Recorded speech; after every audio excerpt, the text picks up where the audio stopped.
Hello అండి, అందరికీ నమస్తే. నేను మీ Gaurav Krishna. Welcome back to our channel wall poster. So ఏంటంటే episode number 65 day 64 nominations day.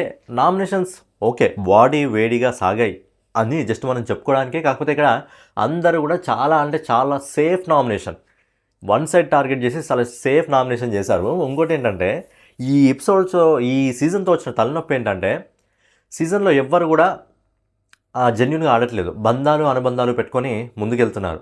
ఈ సీజన్ ఎలా అయిపోయిందంటే ఆడియన్స్తో పాటు బిగ్ బాస్కి కూడా తలనొప్పిగా మారింది. ఆయన ఎన్ని రైవల్రీలు క్రియేట్ చేయాలని చెప్పి, ఎన్ని గొడవలు క్రియేట్ చేయాలని చెప్పి ఆయన ట్రై చేస్తున్నా ఎవరు తగ్గేదేలే అంటూ వాళ్ళ సేఫ్ గేమ్స్ వాళ్ళు ఆడడం జరుగుతుంది.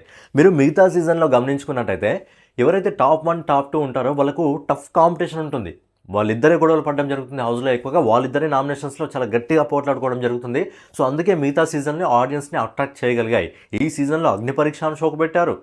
మళ్ళీ ఇక్కడ వచ్చిన కంటెస్టెంట్లు, సెలబ్రిటీలు, హౌస్మేట్స్ కాకుండా అగ్ని పరీక్ష నుంచి వచ్చిన హౌస్మేట్స్, కామన్ పీపుల్స్ ఇన్ని క్రియేట్ చేసినా కానీ షోకి ఏదైతే షో స్టార్ట్ కావడానికి ముందు ఏదైతే నాగార్జున గారు ప్రమోషన్స్ రూపంలో దుమ్ము లేపారో అది సీజన్లో కనిపించట్లేదు. అది బిగ్ బాస్కి కూడా అర్థమైంది. వీళ్ళు ఏం చేసినా మారర్రా అని చెప్పి బిగ్ బాస్కి కూడా అర్థమైంది. సో అలా సిల్లీ నామినేషన్లు. అసలు ఏంటి నువ్వు టాప్లో ఉండారా అని చెప్పి మన నాగార్జున గారు సండే ఎపిసోడ్లో ఎవరు టాప్లో ఉంటారో, వాళ్ళు ఎవరు ట్రోఫిక్ దగ్గర ఉన్నారో వాళ్ళు పెట్టుకుంటారా అంటే ఎవడు కూడా కాన్ఫిడెంట్ లేదు ఒక్కడికి కూడా. నా ఫోటో నేను పెట్టుకుందామని చెప్పి, నేను ట్రోఫిక్ దగ్గర ఉన్నా అని చెప్పి ఒక్కడు కూడా పెట్టుకోడు. తనుజ వస్తుంది, ఇమాన్యుల్ ఫోటో పెడుతుంది, ఇమాన్యుల్ వస్తాడు, కళ్యాణ్ ఫోటో పెడతాడు, కళ్యాణ్ వస్తాడు, మళ్ళీ ఇమాన్యుల్ ఫోటో. ఇలా ఏంటి అదంతా?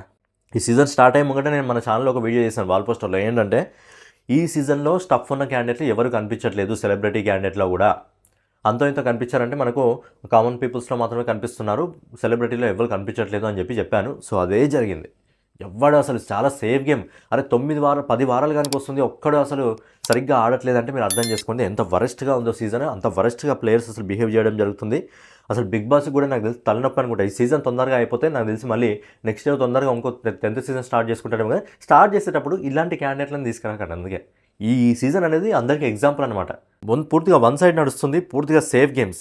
ఎక్కడైనా ఏదైనా సీజన్లో టాప్ 1 టాప్ 2 టాప్ 3లో ఉన్నారు, వీళ్ళకి గట్టిగా ఉంటుంది రైవల్రీ. కానీ అసలు ఎవడెవడో గౌరవం మీద నిఖిల్ మీద పడుతున్నారు అందరూ వెళ్ళిపోయి. Safe nomination. ఎందుకంటే ఇమాన్యుల్ తనుజాన్ చేస్తే తనుజ ఫీల్ అవుతుందేమో, ఇమాన్యుల్ కెప్టెన్ తనుజాన్ చేస్తే తనుజ ఫీల్ అవుతుందేమో, లేకపోతే తనుజ కళ్యాణ్ చేస్తే కళ్యాణ్ ఫీల్ అవుతాడేమో, కళ్యాణ్ తనుజాన్ చేస్తే తనుజ ఫీల్.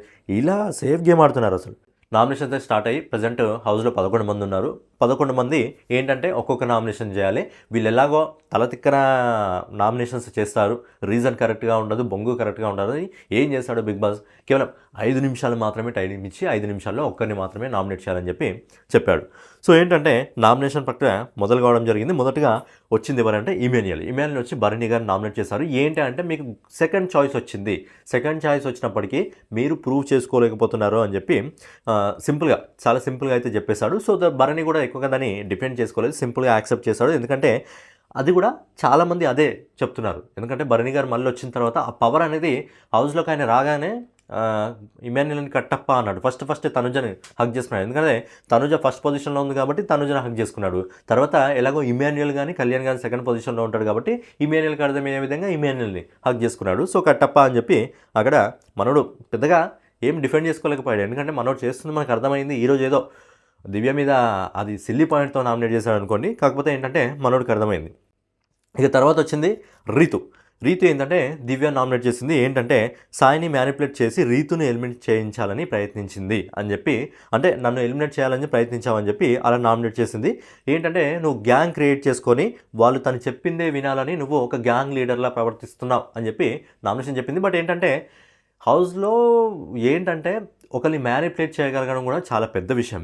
సో అక్కడ ఏంటంటే తను మ్యానిపులేట్ చేయగలుగుతుందంటే తన బ్రెయిన్ పవర్ ఎలా ఉందో ఒక్కసారి ఆలోచించండి. సో దివ్య దీనికి ఇచ్చిన రిప్లై ఏంటంటే వాళ్ళేమి చిన్నపిల్లలు కాదు, ఇంకా వాళ్ళు ఏం పాలు తాగట్లేదు, వాళ్ళకంటూ ఒక ఐడియా ఉంది, కాకపోతే నేను చెప్పింది ఏం వాళ్ళు వినరు అని చెప్పి వాళ్ళకి నచ్చింది వాళ్ళు చేశారు అని చెప్పి అక్కడ దివ్య రిప్లై ఇచ్చింది. బట్ ఏంటంటే తనకు నచ్చిన విధంగా వాళ్ళని మార్చుకోగలిగింది.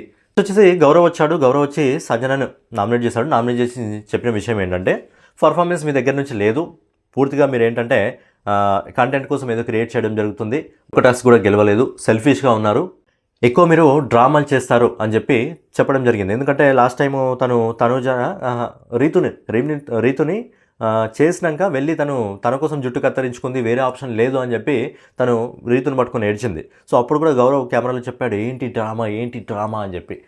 సో అదే మనడు పాయింట్లో తీసుకొచ్చాడు. ఇక సంజన తను డిఫెండ్ చేసుకుంది, అలా లేదు ఇలా లేదు అని తను డిఫెండ్ చేసుకుంది. ఓకే, కొంచెము ఈ సీజన్లో కొంచెం ఎమోషనల్గా కనెక్ట్ అయిన వాళ్ళే ఎక్కువగా సర్వర్ వెళ్తున్నారు. ఎవరైతే ఇండివిజువల్గా ఉంటారో వాళ్ళు మాత్రమే బయటికి వెళ్ళిపోవడం జరుగుతుంది. మర్యాద మనిషి అన్నాడు కదా వచ్చినప్పుడు, ఆ ముద్దు మాటలు చెప్పి ముద్దమందాలు పెడుతున్నారు చెప్పి. సో అట్లా మాట్లాడిన వాళ్ళు మాత్రమే హౌస్లో ఉన్నారు, జెన్యున్గా ఆడిన వాళ్ళు మాత్రం బయటికి వెళ్ళిపోతున్నారు ఈ సీజన్లో. నెక్స్ట్ వచ్చేసి కళ్యాణ్ వచ్చాడు, నిఖిల్ని నామినేట్ చేశాడు. ఏంటంటే మీ దగ్గర స్టఫ్ ఉంది, ఆ పొటెన్షియల్ ఉంది, కానీ దాన్ని బయటికి తీయలేకపోతున్నారు. నేను కూడా స్టార్టింగ్ మీలాగే ఉండేవాడిని, కానీ తర్వాత తీశాను, మీకు చాలాసార్లు చెప్పారు, మీరు వినట్లేదు, ఆ స్టఫ్ బయటికి రావాలి అని చెప్పి కళ్యాణ్ నామినేట్ చేశాడు. ఏంటంటే అక్కడ నామినేట్ చేయడానికి వేరే పర్సన్స్ ఉన్నా, ఏంటంటే వీళ్ళిద్దరూ చాలా దొరికారు. అసలు గేమ్లో అవతల క్యాండిడేట్ గేమ్ ఏంటంటే సీజన్లో గేమ్ ఆడినా ఆడకపోయినా నీకు ఫరక్ పడదు. ఏంటంటే ఎవడైతే టఫ్గా గేమ్ ఆడతాడో వాడితో పెట్టుకోవాలి, కానీ ఎవరైతే వీక్ గేమర్స్ ఉంటారో, అంటే వీక్ గేమర్స్ మొత్తం పంపించి తర్వాత మీరు టఫ్ గేమర్స్తో ఆడగలరా? ఏంటంటే ఎప్పుడైనా టఫ్ గేమర్ ఎవడైతే ఉంటాడో వారిని టార్గెట్ చేయగలగాలి, కానీ వీళ్ళు ఏంటంటే ఏదో నామమాత్రానికి చేస్తున్నామా సేఫ్ గేమ్, అంతే సేఫ్ గేమ్. దీనికి నిఖిల్ ఇచ్చిన రిప్లై ఏంటంటే ఆడియన్స్ ఓటింగ్లో నేను మిగతా భరణి సంజన గారి కంటే మీదే ఉన్నాను, కాబట్టి ఆడియన్స్ నాకు నచ్చుతున్నారు, నేను కూడా స్ట్రాంగ్ గేమ్ ఆడుతున్నాను అని చెప్పి నిఖిల్ అయితే తను సర్దుబాటు చేసుకున్నాడు. బట్ ఏంటంటే నిఖిల్ గేమ్ తన పర్సనాలిటీ బట్టి నిఖిల్ ఏంటంటే గేమ్ ఇంప్రూవ్మెంట్ చేసుకోవాలి, ఎక్కువ స్క్రీన్ ప్లేస్ దొరకట్లేదు కాబట్టి మనోడు కూడా ఏదో ఒకటి చేయగలిగితే స్క్రీన్ ప్లేస్ అనేది దక్కుతుంది. సో ఇంకా టైం లేదు కాబట్టి ఏంటంటే నిఖిల్ తను ప్రూవ్ చేసుకోగలగాలి. నెక్స్ట్ వచ్చేసి దివ్య గౌరవ్ నామినేట్ చేసింది. ఏంటంటే క్యాప్టెన్సీ టాస్క్లో సపోర్ట్ చేయకుండా పక్కకి వెళ్ళిపోయావు, పోర్షన్ అడగడంలో మాత్రం ముందుంటావు, కానీ గేమ్ అర్థం చేసుకోవడంలో చాలా వెనకాలు ఉంటావు అని చెప్పి గౌరవ్ నామినేట్ చేసింది. ఏంటంటే గౌరవ్ కూడా కౌంటర్ ఇచ్చాడు. ఏంటంటే మెయిన్గా నువ్వు తనుజని తీసేసే లక్ష్యంతోనే ఆడావు. సో తన ఇంటెక్షన్ అదే, తనుజని తీసేసే లక్ష్యంతోనే తను ఆడింది. ఎందుకంటే రాష్ట్రలో తను ఎవరున్నా ఖచ్చితంగా తనుజని, ఒకవేళ తనుజ ఇమాన్యుయల్ ఉంటే తనుజకే ఎక్కువ ఓటింగ్ పడుతుంది కాబట్టి ఆ ఉద్దేశం తను తీసేసే. సో ఏంటంటే ఫస్ట్ నుంచి తనుజని తీసేయాలని టార్గెట్తోనే ఆడింది. గౌరవ్ కూడా అదే ఎక్స్ప్లెయిన్ చేశాడు, నువ్వు తనుజని తీసే స్ట్రాటజీతో మాత్రమే ఆడావని చెప్పి. నెక్స్ట్ వచ్చేసి సుమనన్ వచ్చాడు. సుమనన్ వచ్చి ఏం చెప్పాడంటే నిఖిల్ నామినేట్ చేశాడు. నిఖిల్ నామినేట్ చేసి ఏంటంటే 5 వారాలు అయింది, నువ్వు ఇంకా 5 వారాలు అయింది హౌస్లోకి వచ్చి, నువ్వు ఇంకా ఏం ఆడట్లేదు అని చెప్తే సేమ్ మనోడు కూడా అదే విధంగా డిఫెండ్ చేసుకున్నారు. మీరు కూడా ఇన్ని రోజులు అయింది ఏం ఆడట్లేదు, ఊరికే కూర్చుంటున్నారు, జస్ట్ ఇక ఇండైరెక్ట్గా చెప్పాడు సింపతి వైజ్గా మీకు ఓట్లు పడుతున్నాయి, మీరు ఏం చేయట్లేదు, గేమ్స్ ఏం ఆడట్లేదు అని చెప్పి. అదైతే నిజమే, ఎందుకంటే సుమనన్నకు మనకు గేమ్స్ పరంగా కాకుండా సింపతి పరంగానే చాలా ఓట్లు పడుతున్నాయి. ఆయన ఒక్కసారి ఆయన కానీ హౌస్లో ఏడ్చాడు అనుకోండి, టాప్ 1లోకి వెళ్ళిపోతాడు ఓటింగ్లో, ఈజీగా టాప్ 1లోకి వెళ్ళిపోతాడు ఓటింగ్లో. సింపతి ఓట్స్ అయితే సుమనన్నకి చాలా బాగా పడుతున్నాయి. సో సింపతి ఓట్స్ పడినా ఈజీగా టాప్ 5లో అయితే ఈజీగా ఉంటాడు సుమనన్న.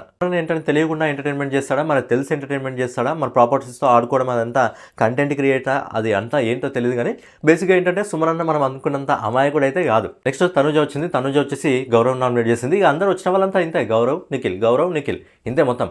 ఇక తనుజ వచ్చింది, గౌరవ్ నామినేట్ చేసింది. ఏంటంటే నీకు గేమ్లో క్లారిటీ లేదు, నువ్వేంటంటే కెప్టెన్సీ టాస్క్లో కన్ఫ్యూజ్ చేసావు నన్ను, అసలు నువ్వు నాకు సపోర్ట్ చేస్తున్నావో లేకపోతే అపోజిట్గా ఉన్నావో నాకు అర్థం కాలేదు అని చెప్పి తనుజ నామినేట్ చేసింది. గౌరవ్ ఏం రిప్లై ఇచ్చాడంటే నా స్ట్రాటజీ ఏంటో నాకు తెలియాలి, నీకు తెలియాల్సిన అవసరం ఏముంది, నా స్ట్రాటజీ నాకు ఉంది, ఎక్కడ ఆడాలో ఎక్కడ నా స్ట్రాటజీ వేరే వాళ్ళకి చూపించుకోవాల్సిన అవసరం లేదు అని చెప్పి ఇక్కడ గౌరవ్ కూడా ఒక మంచి రిప్లైనే ఇచ్చాడు. నెక్స్ట్ వచ్చేసి మన మిల్క్ బాయ్ వచ్చాడు, డెమన్ పవన్. ఏంటంటే వచ్చి సేమ్ గౌరవ్ని నామినేట్ చేశారు. ఎందుకంటే అందరికీ దొరికింది వాళ్ళే అనమాట, ఇప్పుడు వేరే వాళ్ళు ఎవరు లేరుగా, వాళ్ళిద్దరే ఉన్నారు. వాళ్ళిద్దరు కూడా వెళ్ళిపోతే అప్పుడు నామినేషన్స్ మజా వస్తుంది.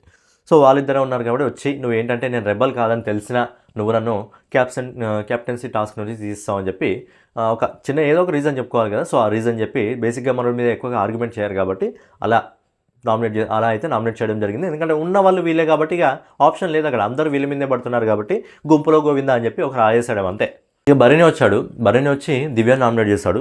నామినేట్ చేయడం సరే, నామినేట్ చేసిన పాయింట్లు ఏంటంటే నీ వల్లే నేను బయటికి వెళ్ళిపోయాను, అంటే ఈ బాండింగ్స్ వల్లే బయటికి వెళ్ళిపోయానని చెప్పి హౌస్లో వచ్చిన వాళ్ళందరూ అంటున్నారు, బయట నుంచి వచ్చిన వాళ్ళందరూ అంటున్నారు. అందుకే నువ్వు ఇప్పుడు బయటికి వెళ్ళి అంటే నామినేషన్స్కి వెళ్ళి ప్రూవ్ చేసుకొని రావాలి అని చెప్పి ఏదో సిల్లీ రీజన్ చెప్పాడు. కానీ బాండింగ్స్ వల్లే అంటే తిను కంటే ఎక్కువ తనుజ చాలా బాగుండేది, తనుజ బాండింగ్స్తో కూడా ఉండేది. సో బాండింగ్స్ అంటే అన్నీ వస్తాయి. అయినా ఈ సీజన్లో ఈ గొడవేంద్ర ఆయన ఫుడ్ కోసం లొల్లి, బాండింగ్స్ కోసం లొల్లి, తలతిక్క పంచాలన్నీ ఇదే సీజన్లో ఉన్నాయి. సో ఏంటంటే తను ప్రూవ్ చేయాలంటే, తిను బయటికి వెళ్తే తను ప్రూవ్ చేయాలంట. నాకు ఆ పాయింట్ అయితే అర్థం కాలేదు. బన్నీ బయటికి వెళ్తే ఏంటంటే దివ్య ప్రూవ్ చేయాలంట, అంటే దివ్య ఇప్పుడు నామినేషన్స్లోకి వెళ్ళి తను సేవ్ అయి వస్తే అంటే నీ వల్ల తను పోలేదు అన్నట్టు పాయింట్ అనమాట. సో అది మనోడు పాయింట్. కానీ దీనిపైన దివ్య గరమైంది, అంటే ఇప్పటికీ నేను ప్రూవ్ చేసుకున్నాను, ఆల్రెడీ ఈ వారం సేవ్ అయ్యాను, ఇప్పుడు మళ్ళీ అదే పాయింట్స్తో మళ్ళీ నామినేషన్ చేయడం చాలా సిల్లీ పాయింట్ అని చెప్పి దివ్య కూడా అక్కడ కొంచెం గరం అయితే అయింది. ఎపిసోడ్ అయిపోయిన తర్వాత మళ్ళీ వీళ్ళిద్దరు మాట్లాడుకుంటారు. కానీ వీళ్ళిద్దరి మధ్యలో ఉన్న బాండింగ్ ఏందో అర్థం కాదు. ఒక్కొక్కసారి చూస్తే చాలా విచిత్రంగా అనిపిస్తుంది వీళ్ళిద్దరి మధ్యలో ఉన్న బాండింగ్ అసలు. సంజన వచ్చింది. సంజన వచ్చేసి మనకు గౌరవ్ నామినేట్ చేసింది. సో పెద్దగా ఇలా మాట్లాడుకునే అవసరం ఏం లేదండి. రివెంజ్ నామినేషన్ అంతే ఇది. తనను గౌరవ్ తనని చేశాడు కాబట్టి తనని చేసింది అంతే. ఒక ఆప్షన్ దొరికిందనమాట. నెక్స్ట్ ఇక్కడ నిఖిల్ అయితే వచ్చి ఒక క్వశ్చన్ మార్క్ అయితే పెట్టాడు. ఏంటంటే రీతు నామినేట్ చేశాడు. నామినేట్ చేసి ఏం చెప్పాడంటే, నువ్వు అందరినీ తక్కువ చేసి చూస్తావు, దివ్య వైల్డ్ కార్డ్ ఎంట్రీలో వచ్చింది కాబట్టి దివ్యాని సపోర్ట్ చేయకు, తనుజని సపోర్ట్ చేయి అని చెప్పి నాతో అన్నావని చెప్పి చాలా గట్టిగా చెప్తున్నాడు. రీతు ఏమంటుందంటే, నేను అనలేదు, కావాలంటే శనివారం నాగార్జున గారు వచ్చినాక హోస్ట్ వచ్చిన తర్వాత ఆ వీడియో ప్లే చేస్తే చూద్దాం అంటే గట్టిగా కూర్చున్నాడు. నువ్వు ఆ పాయింట్ చెప్పావని చెప్పి. రీతు అయితే నేను అనలేదు, నాగార్జున గారు వచ్చిన తర్వాత పాయింట్ చూద్దాము అని చెప్పి తినైతే చాలా గట్టిగా రిప్లై ఇచ్చింది. మరి ఇద్దరిలో ఎవరి పాయింట్ కరెక్ట్ ఎవరిది తప్పు అనేది మనకు నాగార్జున గారు వస్తే వీడియో ప్లే చేస్తారు కాబట్టి అప్పుడు తెలుస్తుంది. అంటే నామినేషన్స్ అయిపోయాయి. ఏంటంటే హౌస్మేట్స్ అందరిని తీసుకెళ్లి బిగ్ బాస్ నామినేషన్లో పడేశాడు. మీ కర్మ మీరు రావంటారా అని చెప్పి నామినేషన్లో అయితే పడేశాడు. కాకపోతే ఏంటంటే ఇక్కడ ఇమాన్యుయల్ కొక్కనికి హౌస్మేట్స్ ప్రకారం వెళ్ళాలి. అయితే ఇమాన్యుయల్ ఏంటంటే ఇక్కడ హౌస్మేట్స్కి అందరూ కూడా నన్ను నామినేషన్స్లోకి తీసుకురండి, నేనేంటో బయట వాళ్ళకి తెలియాలి, నా ఓటింగ్ పవర్ ఏంటో ఆడియన్స్ కూడా తెలియాలి అని చెప్పి ఇక్కడ ఇమాన్యుయల్ ఇంకా ఎందుకు సేఫ్ గేమ్ ఆడుతున్నాడో అర్థం కావట్లేదు. క్యాప్టెన్ ఉన్నాడు. సో ఈ వారం ఎలాగో క్యాప్టెన్, అలాగే తను బయటికి పోయే అవకాశం మ్యాక్సిమం లేదు. ఎందుకంటే వచ్చిన వాళ్ళందరూ హింట్స్ ఇస్తున్నారు. హింట్స్ ఇచ్చినప్పుడు మనోడికి సింపుల్గా ఉన్నది ఏంటి, హౌస్మేట్స్ కూడా పెట్టారు కదా టాప్ 1లో.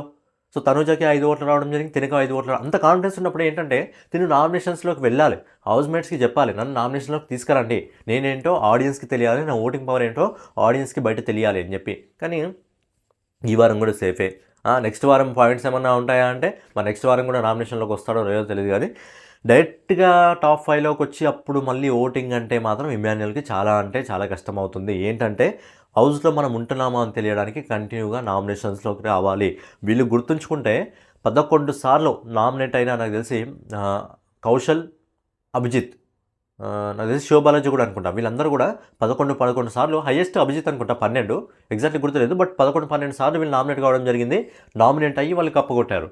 సో ఇక్కడ ఏంటంటే ఇమాన్యుయల్ ఈసారి ఎలాగో కప్పు కష్టమే అనుకోండి, ఎందుకంటే ఆ ఓటింగ్ పవర్ అనేది మనకు తెలవట్లేదు. అలాగే తనూజాకే ఎలాగో కప్పు దక్కే విధంగా ఈసారి బిగ్ బాస్ టీం కూడా బిహేవ్ చేస్తుంది. కాబట్టి ఏంటంటే నామినేషన్స్లోకి వస్తే బాగుండేది అని నా ఒపీనియన్ పర్సనల్గా. ఎవరైనా వచ్చిన వాళ్ళన్నా కనీసం హోస్ట్ అన్నా కొంచెం ఇన్ఫర్మేషన్, నువ్వు నామినేషన్లోకి రారా నాయనా అని చెప్పి లాస్ట్ వీకే హోస్ట్ చెప్పాడు, అయినా మనోడు వినట్లేదంటే అదే మనోడికే తెలియాలి. ఇక సరైనగా అదనమాట. ఏంటంటే సిల్లీ పాయింట్స్తో నామినేట్ అయితే చేసుకోవడం జరుగుతుంది. ఈ సీజన్ అనేది బిగ్ బాస్తో పాటు ఆడియన్స్ కూడా పెద్ద తలనొప్పిగా మారింది. బిగ్ బాస్ నుంచి బయటకు వెళ్ళిన తర్వాత ఒక్కసారి మీ వీడియోలు మీరు చూసుకుంటే ఎంత వరెస్ట్గా ఆడారో, మీ మీద బయట ఆడియన్స్కున్న ఒపీనియన్ ఎంత వరెస్ట్గా ఉందో అనేది వాళ్ళు సీజన్ నుంచి ఇంటి నుంచి బయటకు అడుగు పెడతారు కదా, అప్పుడు తెలుస్తుంది. ఈ 9 సీజన్లో వరెస్ట్ సీజన్ ట్యాగ్ ఏదన్నా ఇచ్చి మనం పోల్ పెడితే ఖచ్చితంగా సీజన్ 9కి వచ్చే అవకాశం ఎక్కువగా ఉన్నది. కాబట్టి ఇక వీళ్ళు మారరు అని అర్థమైపోయింది. కప్పు కూడా ఎవరికో ఫిక్స్ అర్థమైపోయింది. అలాగే నిన్న మీకు చెప్పానో లేదో నాకు గుర్తులేదు, కానీ బిగ్ బాస్ సీజన్ 7 మలయాళంలో అన్మోల్ అనే ఒక అమ్మాయి కప్పు కొట్టింది. సో ఈ సీజన్లో కూడా అమ్మాయి కప్పు కొట్టే అవకాశాలు ఎక్కువగా ఉన్నాయి.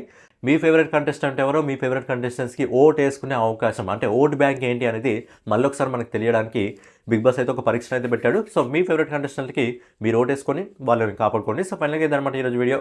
రేపటి వీడియోలో మళ్ళీ కలుసుకుందాం. సో ఛానల్ ఏమైనా కొత్తగా చూస్తున్నట్టయితే మన వాల్ పోస్ట్ ఛానల్ సబ్స్క్రైబ్ చేసుకొని బెల్ ఐకాన్ అయితే ఆన్లో పెట్టుకోండి.